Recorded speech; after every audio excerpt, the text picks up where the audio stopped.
বিসমিল্লাহির রহমানির রহিম। প্রিয় শিক্ষার্থী, বিজ্ঞান একাডেমিতে তোমাদেরকে স্বাগতম। আজকে আমি তোমাদের জন্য জারণ সংখ্যা ও বিভিন্ন যৌগে মৌলের জারণ সংখ্যা এই বিষয় নিয়ে আলোচনা করব।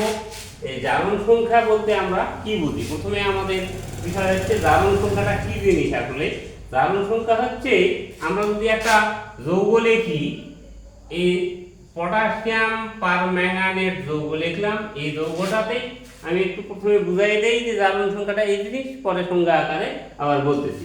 যে জারণ সংখ্যাটা হচ্ছে যে একটা মৌল একটা যৌগে যত সংখ্যক ইলেকট্রন ত্যাগ করে ধনাত্মক আয়নে পরিণত হয় বা যত সংখ্যক ইলেকট্রন গ্রহণ করে ঋণাত্মক আয়নে পরিণত হয়, সেই সংখ্যাটাকে আমরা বলতেছি জারণ সংখ্যা। যেমন পটাশিয়াম পারম্যাঙ্গানেটে যদি আমরা বলি যে পটাশিয়ামের জারণ সংখ্যা কত, তখন আমরা বলবো +1।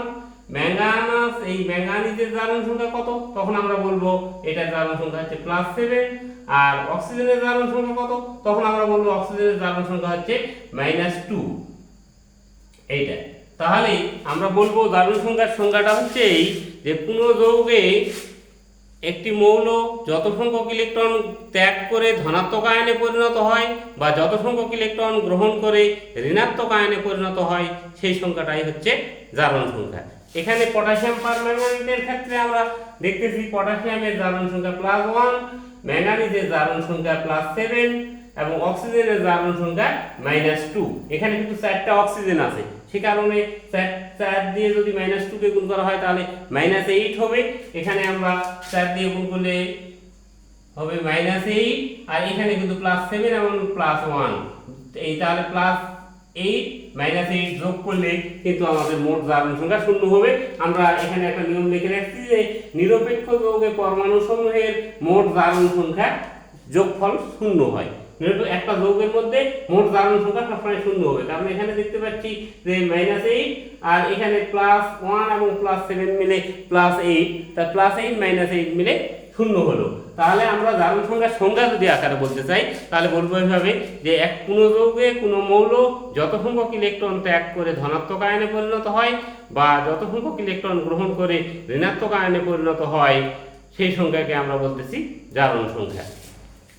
এই জারণ সংখ্যা নির্ণয়ের বিভিন্ন যৌগের মৌলসমূহের জারণ সংখ্যা নির্ণয়ের নিয়ম কয়েকটা আছে। আমি এখানে বোর্ডে লিখে রাখছি নিয়মগুলা, তোমরা একটু এগুলা নোট করে রাখবে। যে প্রথমে আমি কি লিখছি, সেটা হচ্ছে ধাতু সমূহের জারণ সংখ্যা সবসময় ধনাত্মক হয়, অধাতুগুলোর জারণ সংখ্যা ঋণাত্মক হয়, আর নিরপেক্ষ যৌগের পরমাণুসমূহের মোট জারণ সংখ্যা 0 হয়। আমি এখানে 0 করে দেখালাম যে এখানে +1 আর +7 যোগ করলে +8 হবে, আর এখানে -2, 4টা আছে অক্সিজেন, সে কারণে -8 হবে। -8 এবং +8 যোগ করলে 0 হবে। তাহলে নিরপেক্ষ যৌগে পরমাণুসমূহের মোট জারণ সংখ্যা 0। তারপরে আমাদের ক্ষার ধাতু সমূহের জারণ সংখ্যা +1। ক্ষার ধাতু বলতে আমরা বুঝি যে পর্যায় সারণীর গ্রুপ 1 এর মৌলগুলোকে ক্ষার ধাতু বলা হয়। তারপরে মৃৎ ক্ষার ধাতু সমূহের জারণ সংখ্যা +2। মৃৎ ক্ষার বলতে আমরা বুঝি পর্যায় সারণীর 2 নম্বর গ্রুপের মৌল, যেগুলো আমাদের যে বেরিলিয়াম, ম্যাগনেসিয়াম, ক্যালসিয়াম আছে, ওগুলাকে আমরা বলতেছি মৃৎ ক্ষার ধাতু, ওদের জারণ সংখ্যা +2। তারপরে হচ্ছে ধাতব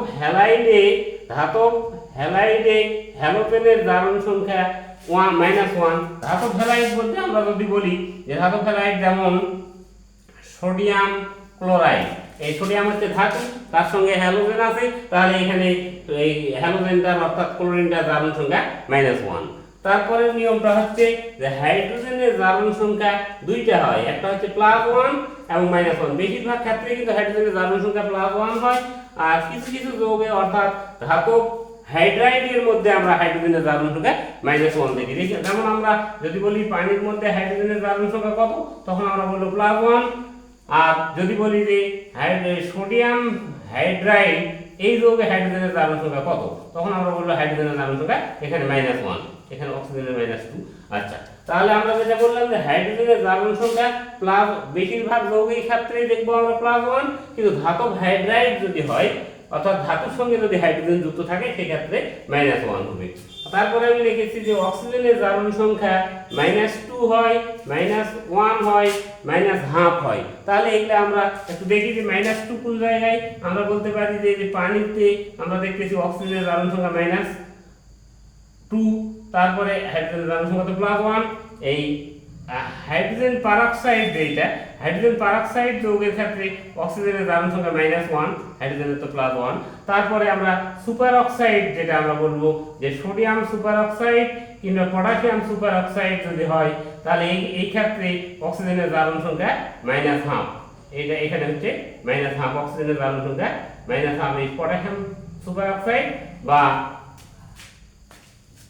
এই সোডিয়াম সুপার অক্সাইড অর্থাৎ সুপার অক্সাইডের ক্ষেত্রে অক্সিজেনের জারণ সংখ্যা -1/2। তাহলে অক্সিজেনের জারণ সংখ্যার ক্ষেত্রে আমাদের মনে রাখতে হবে যে অধিকাংশ যৌগেই অক্সিজেনের জারণ সংখ্যা -2, বেশিরভাগ যৌগেই সব ক্ষেত্রে আমরা -2 ব্যবহার করব। যদি পারঅক্সাইড থাকে তাহলে -1 ব্যবহার করব। আর সুপার অক্সাইড বলতে আমি একটু পরিষ্কার করে লিখি যে এটা কিন্তু super oxide, potassium super oxide বা এটাকে আমরা বলবো সোডিয়াম সুপার অক্সাইড। এই যৌগগুলোর ক্ষেত্রে অক্সিজেনের জারণ সংখ্যা -1/2। এই দুটা যৌগের ক্ষেত্রে অক্সিজেনের জারণ সংখ্যা -1/2। তারপরে আমরা যেটা লিখেছি সেটা হচ্ছে মুক্ত মৌলের জারণ সংখ্যা 0 হয়। একা একা যদি কোনো মৌল থাকে, যদি সোডিয়াম একাই আছে, এর সঙ্গে আর কেউ যুক্ত নাই, তাহলে আর জারণ সংখ্যাটা আমরা লিখবো যেটা 0 হয়। মুক্ত মৌলের জারণ সংখ্যা 0 হয়। তারপর হচ্ছে আয়নের জারণ সংখ্যা আধানের সমান। আয়ন বলতে আমরা কি বলতেছি? আয়ন বলতে আমরা অ্যানায়ন বা ক্যাটায়ন বলবো। অ্যানায়ন ক্যাটায়ন অর্থাৎ যৌগমূলকগুলা যদি বলি যে যৌগমূলক, আমি একটু উপরে পরিষ্কার করে লিখি এখানে যে যৌগমূলক যদি হয় সেক্ষেত্রে যৌগমূলক আয়ন যেমন সালফেট আয়ন, এই সালফেট আয়ন এর জারণ সংখ্যা হচ্ছে এর আধানের সমান। আধান হচ্ছে -2, সেই কারণে এই আয়নের জারণ সংখ্যা হচ্ছে তার আধানের সমান। যেহেতু এর আধানের মান হচ্ছে -2, সুতরাং এর জারণ সংখ্যা হচ্ছে -2। ওইরকম ভাবে আমরা যদি বলি ফসফেট, PO4, ফসফেটের জারণ সংখ্যা কত? তখন আমরা বলবো -3, কারণ এর আধানের মানটা হচ্ছে -3। এভাবে আমরা এই জারণ সংখ্যা নির্ণয়ের নিয়মগুলো মনে করে রাখবো। তাহলে আমি আবার রিপিট করতেছি যে ধাতুগুলোর জারণ সংখ্যা সবসময় ধনাত্মক হয়, অধাতুগুলোর জারণ সংখ্যা সবসময় ঋণাত্মক হয়। একটা নিরপেক্ষ একটা যৌগের মধ্যে পরমাণুর মোট জারণ সংখ্যা যোগ করলে 0 হয়, এখানে আমি প্রমাণ করে দেখে দিয়েছি। তারপরে ক্ষার ধাতু বলতে আমরা বুঝি ওই যে লিথিয়াম, সোডিয়াম, পটাশিয়াম অর্থাৎ গ্রুপ 1 এর মৌলগুলা, ওদের জারণ সংখ্যা +1 হয়। ক্ষার ধাতু বলতে আমরা বুঝি গ্রুপ 2 এর মৌলগুলা, সেটাকে আমরা এই জারণ সংখ্যা হচ্ছে +2। ধাতব হ্যালাইড, এই হ্যালোজেনের জারণ সংখ্যা, ধাতুর সঙ্গে যদি হ্যালোজেন থাকে তার জারণ সংখ্যা -1 হয়। হাইড্রোজেনের জারণ সংখ্যা +1 হয়, -1 হয়। বেশিরভাগ যৌগে আমরা +1 ধরবো, আর ধাতব হাইড্রাইডের ক্ষেত্রে -1 ধরবো। অক্সিজেনের জারণ সংখ্যা -2 হবে, -1 হবে এবং -1/2 হবে। -2 বেশিরভাগ ক্ষেত্রে ব্যবহার করব, কিন্তু পারঅক্সাইড যদি হয় তাহলে -1 ব্যবহার করব, আর সুপার অক্সাইড যদি হয় তাহলে -1/2 ব্যবহার করব। মুক্ত মৌলের মানে একা একা যদি কোনো মৌল থাকে তার জারণ সংখ্যা সবসময় 0 দেবো, এটা হচ্ছে 0। তারপরে আয়নের জারণ সংখ্যা আধানের সমান, যেমন সালফেট আয়নের -2, ফসফেটের হচ্ছে -3। এইগুলা হচ্ছে নিয়ম। এই 10টা নিয়ম মুখস্থ করে রাখতে হবে, সবসময় মুখস্থ করে রাখতে হবে। উপর ক্লাসে গিয়েও তোমাদের এই জিনিসগুলা কাজে লাগবে। সুতরাং যদি সায়েন্স পড়তে হয় এই নিয়মগুলো তোমাদের ভালোভাবে দখল রাখতে হবে। তাহলে জারণ সংখ্যা নির্ণয় করার ক্ষেত্রে কিংবা বিদারক এই সকল নির্ণয় করার ক্ষেত্রে তোমাদের খুবই কাজে লাগবে। এই নিয়মগুলো তোমরা ভালো করে মুখস্থ করে রাখবে। নিয়মগুলো একটু নোট করে রাখে মুখস্থ করো। আমি এখন জারণ সংখ্যা কিভাবে নির্ণয় করা হয় বিভিন্ন যৌগে, আমি এখানে 5টা যৌগ দেখাবো।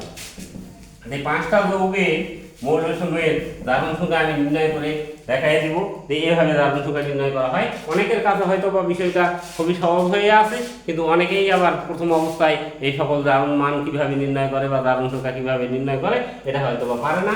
তাদের জন্য আমি সহজ করে দিচ্ছি বিষয়টা, যে আমি এখানে 5টা যৌগ আমি লিখে রাখি। যে প্রথমে আমরা নির্ণয় করব পটাশিয়াম পার ম্যাঙ্গানেটে KMnO4। এই ম্যাঙ্গানেট আমি যেটা আন্ডারলাইন করতেছি এগুলার জারণ মান নির্ণয় করব। তারপরে আমি লিখতেছি ক্যালসিয়াম সালফেট, এই সালফারের জারণ মান। তারপর জারণ মান বা জারণ সংখ্যা কিন্তু একই জিনিস, যেটাই জারণ মান সেটাই হচ্ছে জারণ সংখ্যা। তারপর আমরা লিখব K2Cr2O7। তারপরে আমাদের 4 নম্বরটা হচ্ছে ApCN6, এইখানে হচ্ছে -4 এটা হচ্ছে H2O3 থায়োসালফেট আয়নের জারণ মান আমরা নির্ণয় করব। যে সালফারের জারণ মান নির্ণয় করে বললাম। আমরা যেটার নিচে আমি আন্ডারলাইন করছি এগুলার আমি জারণ মান নির্ণয় করে দেখাই দিব। তাহলে তোমাদের কাছে অন্য অন্য মৌল যৌগ যেগুলো থাকবে সেখানে যৌগের মধ্যে কেন্দ্রীয় পরমাণু জারণ মান নির্ণয় করা তোমাদের জন্য খুবই সহজ হয়ে যাবে। আমি প্রথম অবস্থায় পটাশিয়াম পারম্যাঙ্গানেট লিখি যে KMnO4। পটাশিয়াম পারম্যাঙ্গানেটে এই ম্যাঙ্গানিজের জারণ মান নির্ণয় করতে হবে। তাহলে আমাদের লিখতে হবে এভাবে যে ধরি Mn এর জারণ মান সমান x। এটা x ধরবো। আমরা জানি পটাশিয়াম যেহেতু ক্ষার ধাতু, সুতরাং এই ক্ষার ধাতু পটাশিয়ামের জারণ মান হচ্ছে +1। তাহলে এখন আমরা লিখি +1 প্লাস এই ম্যাঙ্গানিজের আমরা ধরলাম x, সুতরাং এটা লিখবো x প্লাস অক্সিজেন। আমরা তো বলছি যে অধিকাংশ যৌগে অক্সিজেনের জারণ মান হচ্ছে -2, সেই কারণে আমরা লিখতেছি -2 গুণের এখানে 4টা আছে, সেই কারণে 4 দিয়ে গুণ। আর মোট জারণ মানটা হচ্ছে মোট সেটা যোগ করব, যোগ করে এখানে শূন্য দিব। আমরা বলেছি যে একটা নিরপেক্ষ পরমাণুতে মোট জারণ মান যোগ করে শূন্য হয়, সে কারণে এখানে শূন্য ব্যবহার করব। আচ্ছা, তারপর আমরা এখানে মান বের করি। কিভাবে বের করা যায়? যে 1 প্লাস x মাইনাস 8 সমান 0 বা x মাইনাস 7 সমান 0 বা x সমান 7। তারপরে লিখতে হবে নির্ণেয় জারণ মান বা জারণ সংখ্যা একই কথা +7। তাহলে এই যৌগটা এইভাবে যদি তোমাদের আসে, পরীক্ষায় প্রশ্ন আসে যে পটাশিয়াম ম্যাঙ্গানিজের জারণ মান কত, তখন আমরা বের করলাম +7। এই জারণ মানকে প্লাস দিয়ে লেখা হয়, সেই কারণে প্লাস দিলাম। এইভাবে প্রথম আমরা 1 নম্বর যৌগ গেল। এখন আমরা 2 নম্বর যৌগে অর্থাৎ ক্যালসিয়াম সালফারের জারণ মান বের করব। কিভাবে বের করে সেটা আমাদের 2 নম্বর যৌগ ক্যালসিয়াম সালফেটের সালফারের জারণ মান। তাহলে আমরা লিখতে হবে ধরি বা মনে করি যে সালফার এর জারণ মান সমান x। তাহলে এখানে কি দিব?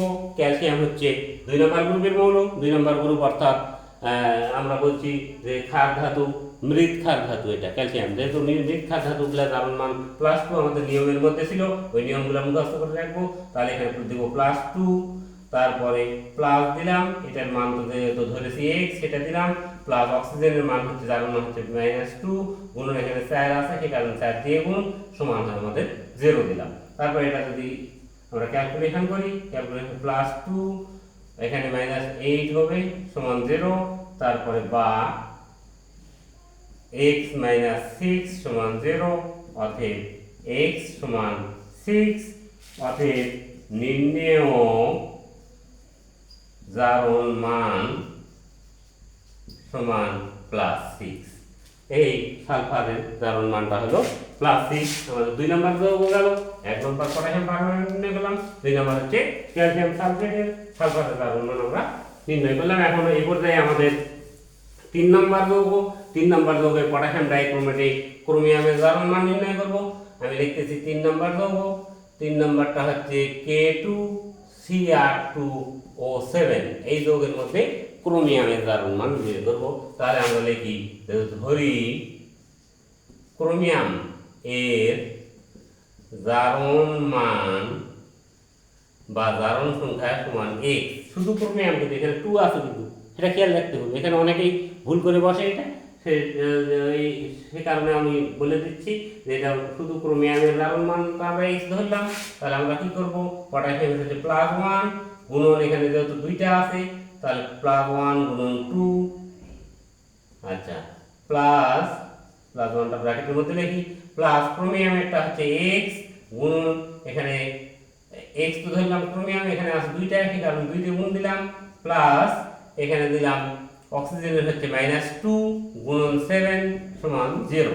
তারপরের লাইন আমাদের কি হবে? তাহলে দেখি যে এটা হচ্ছে +2x -7 গুণে 14 সমান 0 বা 2x - 12 সমান 0 ইমপ্লাইজ দ্যাট দিলাম, বা 2x সমান 12, অতএব x সমান 12/2 সমান হচ্ছে 6। অতএব আমাদের লিখতে হবে নির্ণেয় জারণ মান সমান +6। তাহলে পটাশিয়াম ডাইক্রোমেট যৌগে ক্রোমিয়ামের জারণ মানটা বের হলো আমাদের +6। এভাবে আমাদের জারণ মান বের করা তিনটা আমাদের হলো। 3 নম্বরের পর আমি এখন 4 নম্বর করতেছি। আমি একে একে 4টা যৌগ দিয়ে বুঝাই দিচ্ছি। এই 4টা যৌগ বুঝলে আমার মনে হয় জারণ মান সংক্রান্ত আর কোনো সমস্যা থাকবে না। অন্য অন্য যৌগগুলোর ক্ষেত্রে এই নিয়মগুলাই ফলো করবে, এগুলাতেই এইভাবেই তোমাদের হবে। তারপর আমাদের এখন 4 নম্বর, তাহলে আমি করতেছি 4 নম্বরটা হচ্ছে AbCN6 দিয়ে উপরে দেওয়া আছে 4-। এটা একটু আলাদা, সুতরাং এটা ভালোভাবে খেয়াল করে রাখবে। আমাদের আন্ডারলাইন করা আছে এই Fe এর জারণ মান নির্ণয় করার কথা বলা আছে। তার আমরা লিখি যে ধরি Fe এর জারণ মান সমান x। অতএব এটা যদি x প্লাস সায়ানাইডের কিন্তু আমাদের খেয়াল রাখতে হবে। সায়ানাইড একটা নতুন জিনিস আসলো, এটা হচ্ছে সায়ানাইড। সায়ানাইডের জারণ মানটা হচ্ছে -1। এটা কিন্তু তোমরা একটু মুখস্থ করে রাখবে। তাহলে আমরা লিখলাম যে সায়ানাইডের হচ্ছে -1 গুণন 6 সমান কি করব, সমান অন্য অন্যগুলোর ক্ষেত্রে তো 0 দিলাম, কিন্তু এখানে আর 0 ব্যবহার করা যাবে না, যেহেতু এখানে আধান আছে। আমরা বলছি আধান বিশিষ্ট যৌগের ক্ষেত্রে আধানটাই হবে তার জারণ মান, অর্থাৎ এখানে দিতে হবে এই আধানের মানটা। আর অন্য যৌগগুলোর ক্ষেত্রে কিন্তু এখানে কোনো কিছু ছিল না, সে কারণে 0 দিয়েছি। এখানে যেহেতু -4 আছে, সেহেতু এখানে -4টা ব্যবহার করতে হবে এখানে। আচ্ছা, তারপরে আমরা লিখলাম x - 6 সমান -4 বা x সমান -4, এদিকে 6 যায় +6 হলো। অতএব আমরা লিখতে পারি x সমান এটা প্লাস মাইনাস করলে +2 হলো। অতএব নির্ণয় জারণ মান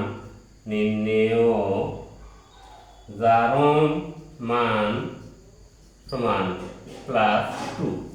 এটা জারণ মানটা আমরা লিখলাম যে +2। নির্ণয় জারণ মানটা হচ্ছে +2।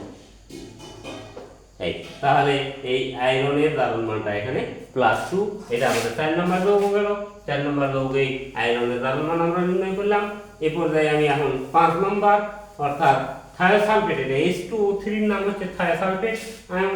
মনে রাখবে এটা তোমরা, যে থায়োসালফেটের ক্ষেত্রে আমাদের জারণ মানটা কিভাবে বের করব। H2O3 2- দেওয়া আছে, এটার নিচে আন্ডারলাইন। তাহলে আমরা লিখব ধরি S এর জারণ মান সমান x। এটা লিখলাম, আমরা জারণ মানটা x লিখলাম। লেখার পরে এখন আমরা কি করব, এখানে এটা যদি x ধরেছি, তাহলে x গুণন 2 প্লাস অক্সিজেনের আমাদের মুখস্থ আছে -2 গুণ একটা 3টা আছে, সে কারণে 3 দিয়ে গুণ সমান এই যে আধানটা এইদিকে দিতে হবে -2। এই -2টা কিন্তু এবারও থাকতে পারে, এবারও থাকতে পারে, ওটা কিন্তু কোনো সমস্যা নয়। আচ্ছা, আমরা এই অঙ্কে লেখার সময় আমরা বাম দিকে লিখব। সরি, এখানে আমরা গুণ করি 2x, এটা যদি গুণ করা হয় তাহলে মাইনাস প্লাস মাইনাসে মাইনাস হবে, -6 সমান -2।